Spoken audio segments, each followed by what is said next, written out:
ఏమండి అందరూ తెలుసుకోలేరు కదా, మరి ఈ మాంసనేత్రముతో చూడడానికి వీలుగా ఈశ్వరుడు కనపడతాడా?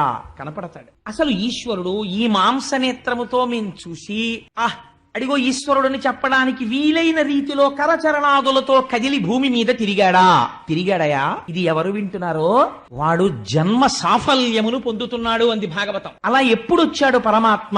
22 రూపములు ప్రధానమైనవిగా వచ్చాడు. నువ్వు గుర్తుపడితే ఆ 22 రూపముల గురించి వింటే నీకు ఈశ్వరుడు ఎంత ఉపకారం చేశాడో అర్థమైపోయింది అన్నాడు సూతుడు. ఎక్కడొచ్చాడు చెప్పమని అడిగారు శౌనకాది మహర్షులు. పరమానందంతో అడిగారు. ఆయన అన్నారు, క్షీరసాగరమునందు శయనించి లోకు యొక్క అన్ని విషయములను యోగ నిద్రలో తెలుసుకుంటున్నటువంటి మూర్తిగా శంఖచక్ర గదాధరుడై నాభికమలము నుంచి చతుర్ముఖ బ్రహ్మగారు పుట్టగా ఇలా చేతులు కదులుతుంటే ఆయన వేసుకున్నటువంటి మణికంకణముల యొక్క ధ్వని కలుగుతుంటే ఆయన పాదాన్ని లక్ష్మీదేవి ఒత్తుతున్నప్పుడు ఆయన